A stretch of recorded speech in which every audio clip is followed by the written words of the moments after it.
네, 여러분 안녕하십니까? CJB 아침 뉴스입니다. 22대 총선이 이제 13일 앞으로 다가온 가운데 어제부터 공식 선거운동이 시작됐습니다. 선거운동 첫날 충북 지역 여야 각 정당도 일제히 출정식을 갖고 본격적인 선거전에 돌입했습니다. 더불어민주당은 정권 심판으로 충북에 힘을 보여달라고 강조했습니다. 김세희 기자입니다.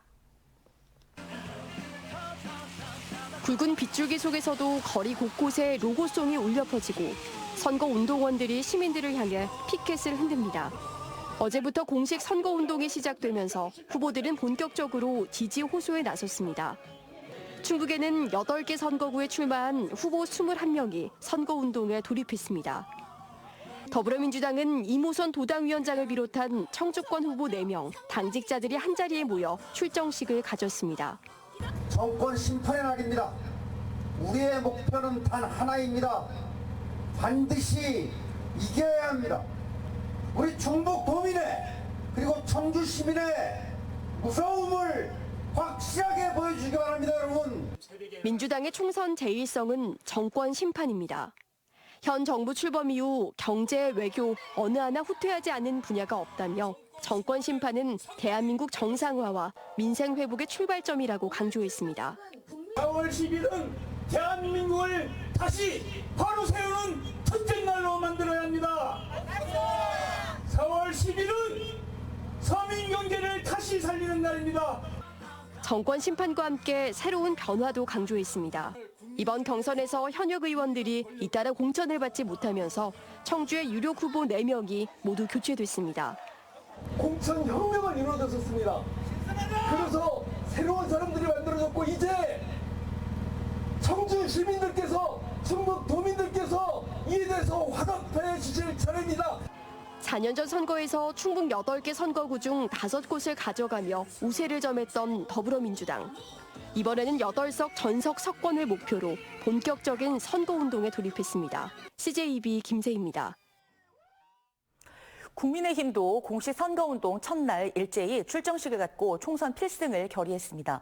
후보들은 이번 총선은 대한민국과 충북이 앞으로 나아갈지 뒤로 퇴보할지 결정하는 중대한 선거라며 누가 진정한 미래 세력인지 판단해달라고 호소했습니다. 조윤관 기자입니다.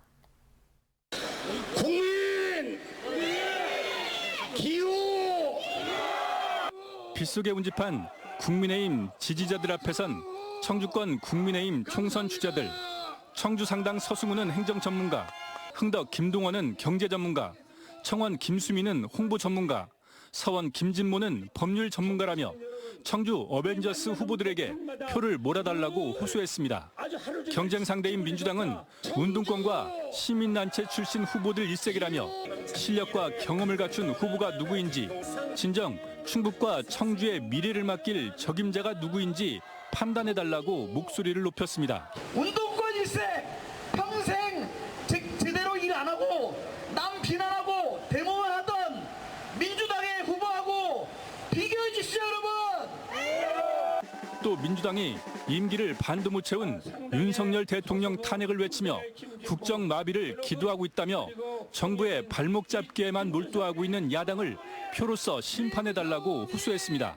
저들의 속셈은 딱 하나입니다. 총선에서 과반 득표를 얻고 그 힘으로 탄핵과 구속을 밀어붙인다는 그런 속셈입니다. 우리가 가만히 있어서 되겠습니까?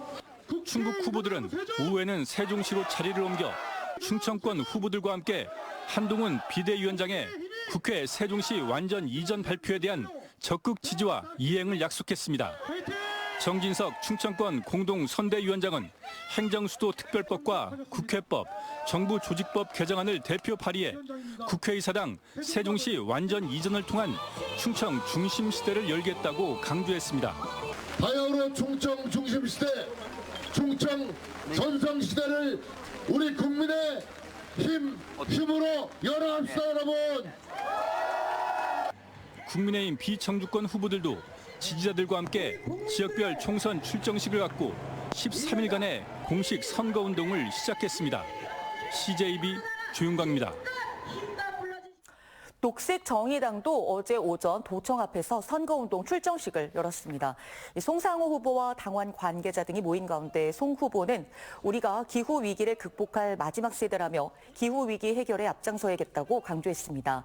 또 양당의 기득권 타파를 기치로 새로운 정치 체제와 사회 변화를 위해 나아가겠다며 지지를 호소했습니다. 정부 공직자윤리위원회가 올해 공직자 정기 재산 변동 사항을 공개한 가운데 김영환 지사는 지난해 공개한 66억 4천만 원보다 67억 2천만 원이 감소한 마이너스 8,061만 원을 신고했습니다. 이는 김 지사가 도지사 당선 이전에 치과로 사용하던 서울 종로의 한옥 건물에 대한 매도 계약이 해지되면서 65억 원 상당의 중도금을 반환해 발생했습니다. 도내 시장 군수 중에는 정영철, 영동 군수가 지난해보다 43억 원이 증가한 87억 원으로 가장 많았고 단체장 11명의 평균 재산은 17억 5천만 원을 기록했습니다. 도의원 중에는 이동우 의원이 54억 원으로 가장 많았고 시군 의원 중에는 충주시의회 박혜수 의원이 최고액인 60억 원을 신고했습니다. 청주시가 다목적 방사관 가속기 구축 사업 등을 위해서 지방채를 발행하기로 했습니다. 자주 있는 일은 아닌데요. 청주시는 세수가 줄고 있는 상황이긴 하지만 앞으로 꼭 필요한 사업의 추진을 위해 지방채 발행이 필요하다면 마다하지 않겠다는 입장입니다. 홍우표 기자입니다. 청주시가 이번에 발행할 예정인 지방채는 청주 다목적 방사관 가속기 구축 사업에 350억 원, 영운동 도시재생 뉴딜 사업에 9억 원 등 모두 359억 원 규모입니다. 돈을 빌리는 곳은 기획재정부와 주택도시보증공사로 연이율은 각각 3.9%와 1.8%입니다.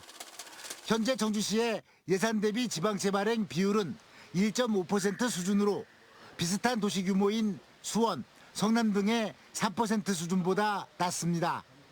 올해 지방채 발행 한도액은 2,040억 원으로 여유가 있다는 얘기입니다.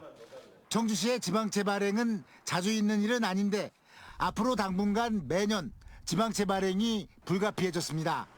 청주 다목적 방사관 가속기 구축 사업에 지속적인 투자가 필요한 데다 2027년 하계 유니버시아드 대회 개최를 위한 체육 인프라 구축, 농수산물 도매시장 옥산 이전 등의 적지 않은 추가 재원이 필요하기 때문입니다. 세수는 줄고 있고 피할 수 없는 사업이 기다리고 있는 것입니다. 과거 일부 자치단체장들이 지방채 발행을 마치 지방재정을 악화시키는 주범처럼 몰았지만 청주시는 지방채를 요긴하게 활용하면서도 재정 건조성 또한 지킬 수 있다고 보고 있습니다. 단기간에 대규모 지방재정이 투입되는 그런 거에서 하다 보면은 지방재정이 경직성이 있을 수밖에 없는데 지방채를 가미를 하면서 탄력성을 확보해서 지방재정 운영이 숨통을 틔워주는 역할을 하는 게 지방채입니다. 다만 내년부터는 1%대인 지역개발기금을 이용해 이자 부담을 줄이고 싶어 하지만 충북도의 주머니 사정도 여의치 않아 실제 차입이 이루어질지는 지켜봐야 합니다. CJEB 홍우표입니다. 우리나라 국민 10명 가운데 3명은 한 해에 2번 이상 농촌 지역에서 관광이나 체험을 하고 있습니다. 하지만 코로나 팬데믹 이후에 줄곧 농촌 관광이 이전 수준을 회복하지 못하고 있는데요. 대책 마련이 시급해졌습니다. 장원석 기자입니다. 청주시 낭성면에는 한 해 10만 명 이상의 관광객이 찾는 추정리 메밀밭이 자리하고 있습니다. 하얀 눈이 수북히 내린 듯한 메밀밭에서 관광객들은 힐링은 물론 메밀 음식 만들기와 장 담그기 등의 체험 행사도 참여합니다. 메밀밭에서 얻은 토종 벌꿀은 지역의 특산품으로 팔려나갑니다. 이 메밀꽃밭이 유채꽃밭으로 변신할 채비를 마쳤습니다. 푸른빛에 유채 새싹이 돋아나며 오는 5월 만개와 함께 3만 명 이상의 관광객을 기다리고 있습니다. 수년 전부터 시작한 사계절 농촌 관광지를 만들기 위해서입니다. 봄에도 이제 유채를 심어서 벌들의 어떤 꿀 생산에도 도움이 되고 또 어떤 나들이 하시는 또 방문하시는 분들의 또 힐링 공간으로도 이렇게 될 수 있게끔 한번 해보려고 이렇게 심고 있습니다. 농촌진흥청에 따르면 지난 2022년 농촌관광을 체험한 우리나라 국민은 35.2%로 코로나 팬데믹이었던 2020년보다 5%포인트 상승하는 데 그쳤습니다. 아직 코로나 팬데믹 이전 40%대 수준은 회복하지 못하고 있습니다. 농협의 농촌 프로그램 이용객 수는 지난해 6만 5천 명 규모로 코로나 팬데믹 전인 2019년 13만 명의 절반 수준입니다. 고금리와 고물가로 인한 내수 경기 침체로 농촌 관광이 위축됐고 마을마다 유사한 관광 체험 프로그램으로 만족도도 떨어졌기 때문으로 보입니다. 밀폐, 밀집, 밀접이 없는 농촌을 찾게 되면서 농촌 관광의 중요성이 그만큼 더 커진다고 볼 수 있겠습니다. 농업의 부가가치를 창출해야 한다는 농촌 관광의 필요성이 있다고 생각합니다. 농촌 관광 활성화를 위해서는 농촌 여행 종합 플랫폼 구축과 소규모 관광객 특화 상품 개발, 관광객과 농촌을 연계하는 관계 인구 확충이 필요하다는 지적입니다. CJB 장원석입니다. 전입자 수에서 전출자 수를 뺀 순이동 인구가 지난달 충청권에서 충북만 유일하게 순유출을 기록했습니다. 통계청이 발표한 지난달 국내 인구 이동 통계에 따르면 총 전입자에서 총 전출자를 뺀 순이동 인구가 충북은 마이너스 742명을 기록하며 충청권에서 유일하게 전입보다 전출자가 많았습니다. 전국적으로는 6개 시도 가운데 순유입, 11개 시도는 순유출된 것으로 나타났습니다. 청주시가 다음 달 1일부터 연 매출액이 30억 원을 넘어서는 업체에 대해 청주페이 사용을 제한합니다. 대상은 업소 237곳으로 전체 가맹점인 4만여 곳의 0.6%를 차지합니다. 청주시는 올해부터는 상하반기 연 2회 매출액을 파악해 가맹점 제한 조치를 취합니다. 올해 제천국제음악영화제가 지난해보다 한 달여 늦은 오는 9월 5일에 개최됩니다. 제천국제음악영화제 사무국은 올해 영화제를 9월 5일에서 10일까지 엿새간 개최한다고 밝혔습니다. 올해로 20회를 맞는 제천국제음악영화제가 9월에 열리는 것은 이번이 처음입니다. 사무국은 매년 8월에 영화제를 개최하면서 비와 태풍으로 행사 진행에 어려움을 겪은 데다 전국 중등 축구대회와도 일정이 겹쳐 영화제 일정을 변경했다고 설명했습니다. CJB 아침 종합뉴스를 모두 마치겠습니다. 고맙습니다.